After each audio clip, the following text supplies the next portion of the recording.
तो जो कहानी मैं आपको सुनाना चाह रहा हूँ एक रियल कहानी है, और मेरी सबसे बड़ी चिंता अपने बच्चों को लेकर, आपको लेकर वही रहती है। मैं जब भी कोई कहानी सुनाता हूँ, नाम, जगह, वो सब बदल देता हूँ ताकि किसी की प्राइवेसी पर हमला ना हो। सबकी राइट टू प्राइवेसी है ना। एक बच्चा था जिसको मैं जानता हूँ, बचपन से जानता हूँ, बहुत ही ज़बरदस्त आर्टिस्टिक बच्चा, म्यूज़िक का उस्ताद। उसके घर में लगभग सब लोग म्यूज़िक के उस्ताद थे। इंस्ट्रूमेंटल म्यूज़िक, वोकल म्यूज़िक, हर चीज़ में अच्छा, पढ़ने में भी ठीक, बढ़िया। और जब हम स्कूल में थे, वो मेरी क्लास में तो नहीं था, थोड़ा सा अलग क्लास में था, पर स्कूल में बहुत पॉपुलर था, being into music. I was in debating, he was into music. और बाद में उसने हमारा स्कूल छोड़ भी दिया कुछ समय के बाद, फिर वो कहीं और चला गया, फिर हमारा मिलना नहीं हुआ। उस समय ना तो व्हाट्सएप था ना यूट्यूब था, तो बाद में मिलने का स्कोप भी नहीं रहता था। जो एक बार चला गया वो चला ही जाता था उस समय। अब तो बच्चे ज़िंदगी भर दोस्त रहते हैं। फिर जब मैं दिल्ली यूनिवर्सिटी में आ गया, ग्रेजुएशन कर चुका था, उसके बाद अचानक मुझे एक बचपन का दोस्त मिला जिसने मुझे एक इंटरेस्टिंग क्या, डेवास्टेटिंग बात बताई। तो बात चल रही थी कि स्कूल के दोस्त कहाँ कहाँ हैं, क्या कर रहे हैं। तो बातों बातों में उसका जिक्र भी आया। तो मैंने बड़ी उम्मीद से पूछा, मैंने कहा वो तो बॉम्बे चला गया होगा, फिल्म इंडस्ट्री में चला गया होगा। तो मेरे दोस्त ने पूछा कि तुम्हें नहीं पता उसके बारे में? मैंने कहा नहीं। उसने कहा यार वो जेल में है, and he was one of the most creative students of our school. मैंने कहा जेल में क्यों है? बोले सच में नहीं पता। मैंने कहा सच में नहीं पता मुझे। बोले वो ग्रेजुएशन करने के लिए जब गया तो पता नहीं क्या हुआ, उसकी थोड़ी संगति खराब हो गई। बैड कंपनी जिसको हम बोलते हैं, जो इस उम्र में अच्छी लगती है, वही वाली। तो कॉलेज लाइफ में थोड़ी बहुत बैड कंपनी सबकी होती ही है, हल्की फुल्की होती है, एक सामान्य बात है। अच्छा, बच्चा बच्चा ना रहे ये भी तो अच्छी बात है ना। थोड़ा बचपन तो जीना भी चाहिए, थोड़ा शरारतें करनी भी चाहिए। पर किसी किसी का दुर्भाग्य होता है कि ज्यादा हो जाता है, उसके साथ ऐसा हुआ। उस सब प्रोसेस में उसको ड्रग्स की आदत लग गई। और ड्रग्स की आदत, ड्रग्स एक ऐसी चीज है, एडिक्शन ऐसी चीज है कि उसमें वन वे रास्ता होता है, टू वे नहीं होता है। आप जा सकते हैं, वापस नहीं आ सकते। मतलब 1000 लोग जाएंगे तो उनमें से एक आध वापस आएगा, वो भी इतने मुश्किलों से जो ऑलमोस्ट इम्पॉसिबल है। I have seen many such cases. Social welfare department से मेरे कई दोस्त ऑफिसर्स हैं, तो मैं उनसे जब पूछता हूँ, बताते हैं मैंने ऐसे लोगों को देखा है 10-10 साल से स्ट्रगल कर रहे हैं एडिक्शन से बाहर आने की, नहीं आ पा रहे, खत्म हो गए हैं। उस बच्चे को ड्रग्स की आदत पड़ गई कॉलेज में जाके, पेरेंट्स को पता ही नहीं था। तो जब पेरेंट्स को भनक लगी तो उसको दबाव बनाया कि तुम घर आ जाओ। अब वो जिस कंपनी में था, दोस्तों वाली कंपनी में, वहाँ अब ड्रग्स तो बहुत महंगे होते थे, पैसे घर से बहुत कम आते थे, जितने पैसे एक मिडिल क्लास फैमिली दे सकती है। अब वो घर से ज़्यादा पैसे मांगने लगा, पैसे मिलते नहीं थे। उसको अपने ही घर के लोगों पर गुस्सा आने लगा। तो एक बार वो अपने घर आया हुआ था छुट्टियों में, और वहाँ भी वो कुछ कुछ करता रहता था। उसके पेरेंट्स ने उसको बहुत समझाया कि बेटा ऐसा मत करो। और एक दिन इस बात पे झगड़ा बढ़ गया। भाई आप पेरेंट्स की चिंता समझेंगे आज से 30 साल बाद, जब आपके बच्चे इस एज में होंगे ना, आपकी नानी मर जाएगी उस समय। नानी मरना एक मुहावरा है, इसका मतलब बहुत चिंता में रहेंगे उस समय आप। और उस दिन पता नहीं क्या हुआ, एक झगड़ा हुआ, क्योंकि जो एडिक्शन के शिकार हैं उनका दिमाग उनके कंट्रोल में नहीं होता है। यहाँ तक कि जो ड्रिंक करते हैं, ड्रिंक एक लेवल से ज़्यादा कर लें तो दिमाग कंट्रोल से बाहर निकलने लगता है। ड्रग्स में तो ये एलिमेंट बहुत ज़्यादा होता है। और आधी रात को उसने क्या किया, उसने अपने फैमिली के 5 लोगों का मर्डर कर दिया। मर्डर। उसने खाने में जहर मिलाया, लगभग सब लोग उससे मर गए। एक मेंबर नहीं मरा क्योंकि उसने खाना खाया नहीं उस दिन, तो उसको उसने अलग से मारा। और ये बात है जब उसकी उम्र लगभग 17-18 साल की थी या 19 के आसपास रहा होगा। उसके बाद वो जेल गया। मुझे उसके बाद से पता ही नहीं कि क्या हुआ, फांसी हुई या उम्र कैद हुई या क्या हुआ, ना तो मुझे पता है ना मैं इंटरेस्टेड हूँ जानने में। मैं उसका नाम हम सब जानता हूँ, एंड 1-2 क्लास स्कूल में ऐसी थी कि वो हम आसपास थे, जानते थे, पहचानते थे एक दूसरे को। मेरी सबसे बड़ी चिंता ये होती है बच्चों को लेकर कि किसी भी गलती से वो ड्रग्स में ना चले जाएं। आप सबसे रिक्वेस्ट कर रहा हूँ हाथ जोड़ के, कुछ भी कर लेना, ये मत करना। बदमाशी करो, शरारत करो, थोड़ा इश्क विश्क होगा करो, कोई दिक्कत नहीं। किसी को चीट मत करना, ड्रग्स में मत जाना, क्योंकि इन रास्तों पे जाने के बाद वापसी का रास्ता नहीं है, पूरी जिंदगी खत्म हो जाती है।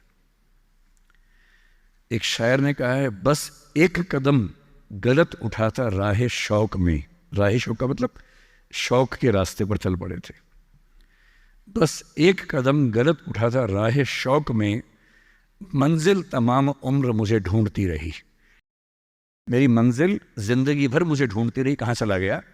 सिर्फ एक गलती हुई थी और उस एक गलती ने कहीं का नहीं छोड़ा।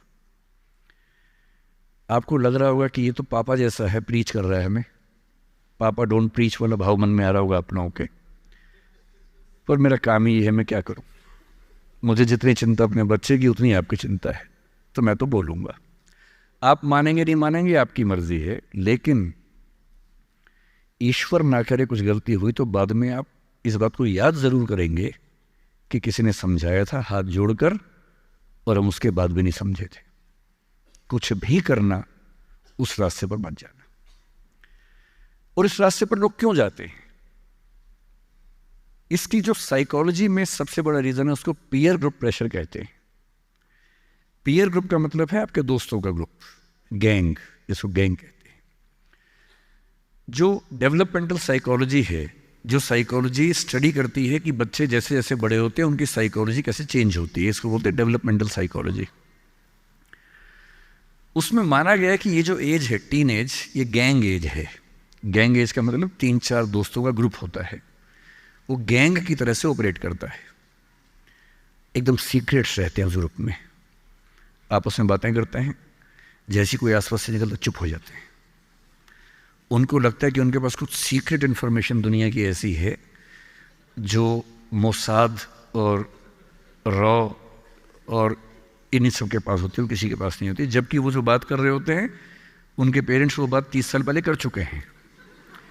वो ऐसी कोई बात नहीं कर रहे जो उनके पेरेंट्स को नहीं पता, वो सब बातें करके ही बड़े हुए हैं। पेरेंट्स भी तो बने ही है ना भाई, ऐसा थोड़ा ना, उन्होंने तो जिंदगी देखी है, पर उनको लगता है कि वो कुछ खास ऐसा जानते हैं। एक दूसरे पर ऐसा भरोसा, पेरेंट्स पर ऐसा अविश्वास, ऐसा उनको खारिज करने की टेंडेंसी, नॉर्मल बात है, कोई खास बात नहीं है, इस उम्र में सामान्य बात है। पर डेवलपमेंटल साइकोलॉजी जब हम पढ़ते हैं तो उसमें कहते हैं कि जो बच्चा होता है 1-2 साल तक का, उस पर सबसे ज़्यादा असर उसकी माँ का होता है, क्योंकि माँ उसके लिए पूरा संसार है। उस बच्चे की 2 ही ज़रूरतें हैं कि जब वो गीला हो तो वही पहुँच दे, जब भूख लगे कुछ खाना खिला दे। शुरू के 6 महीने इन दोनों ज़रूरतों को जनरली उसकी माँ ही पूरा करती है। तो उसको धीरे धीरे लगता है कि जो माँ है ना, यही मेरा सब कुछ है, और माँ की हर बात को फॉलो करता है वो। 6 महीने के बाद थोड़ा सा बाहर का खाना, घर के बाकी मेंबर्स का असर पड़ने लगता है। 2 साल के बाद जब बच्चा पहली बार स्कूल जाता है, 2 या 3 साल के बाद, तो आप देखेंगे प्राइमरी स्कूल में टीचर्स आमतौर पे महिलाएं होती हैं, विमेन होती हैं, मेल्स नहीं होते हैं। उसके 2 रीज़न है। एक तो मेल्स में इतनी पेशेंस होती नहीं आमतौर पे। अपना ही बच्चा हो तो 2 मिनट के लिए चिकोटी काटना, प्यार करना ठीक है, 2 मिनट के बाद नहीं झेल पाते वो। और बच्चा अगर रोने लगे, उनके चश्मा उतार के मारे, थप्पड़ मार दे, मूंछ खींच ले, इरिटेट हो जाते हैं। 5 मिनट के बाद तो बच्चा पिटता ही पिटता है अपने बाप के हाथों। इसलिए बच्चे भी बाप के पास कम जाना पसंद करते हैं, जाते हैं 1-2 मिनट के लिए फिर भाग आते हैं वहाँ से। इनको पता है कि ये जो ब्रेक इवन होने वाला टाइम आ गया है, अब इस टाइम पे निकल जाना चाहिए। मदर्स में बायोलॉजिकली भी और कल्चरली सोशली भी ये वैल्यू ज़्यादा डेवलप हो जाती है कि वो झेल लेती हैं उस बच्चे की परेशानियों को। बच्चे बहुत परेशान करते हैं। अगर आप मुझसे पूछें इस दुनिया में सबसे मुश्किल काम क्या है, सबसे मुश्किल है बच्चे को पालना। इससे मुश्किल कोई काम नहीं है। छठी का दूध याद दिला देते हैं बच्चे। बच्चे को पालने से मुश्किल दुनिया का कोई काम नहीं है, और वो काम जनरली हमारे घरों में मदर्स करती है, जिनका इतिहास में नाम नहीं लिखा जाता, जबकि सबसे महत्वपूर्ण काम घर के अंदर वो कर रही हैं। इस बात की बहुत वैल्यू है। कई जगह पेरेंट्स मतलब फादर्स भी कर रहे हैं कुछ हद तक, लेकिन जनरली दुनिया में ज़्यादा ये काम अभी तक महिलाओं के हाथ में जाता है। जब बच्चा स्कूल जाता है तो स्कूल जाने के बाद आप देखेंगे जो लेडी टीचर होती है, जिसको बच्चा प्यार से मैम कहता है, मैम, ऐसे बच्चे के लिए मैम दूसरा भगवान होता है मम्मी के बाद। कुछ समय के बाद भगवान नंबर 1 मैम हो जाती है, भगवान नंबर 2 मम्मी हो जाती है। और अगर मैम ने कुछ कहा है और मम्मी कह रही गलत है, तो बच्चा घूर के देखता है कि तुम बताओगी मुझे, वो भगवान है वो तो मेरी। तो बच्चे को मैम पे भगवान जैसा भरोसा होता है। फिर जब वो बड़ा होने लगता है 10, 11, 12, 13 साल का, 13 की एज आते आते बच्चों में जो बायोलॉजिकल चेंजेस होने शुरू होते हैं, बड़े परेशान होते हैं, पशुपेश में होते हैं कि ये क्या हमारे साथ हो रहा है, हमारी ज़िंदगी चेंज हो रही है। अचानक उनको ऐसा लगने लगता है। उस उम्र के जो हार्मोन्स हैं वो उनको पेरेंट्स से दूर करते हैं, क्योंकि उनको जिस तरह की आज़ादी चाहिए, पेरेंट जानते हैं कि ये उम्र सही नहीं है, तो पेरेंट्स रोकते हैं, समझाते हैं, फ़ोन का यूज़ कम करो, इंटरनेट कम करो, तुम्हारा दोस्त ठीक नहीं है, तुम्हारी कंपनी ठीक नहीं है, अच्छे दोस्त रखो, ये करो, वो सब करते हैं।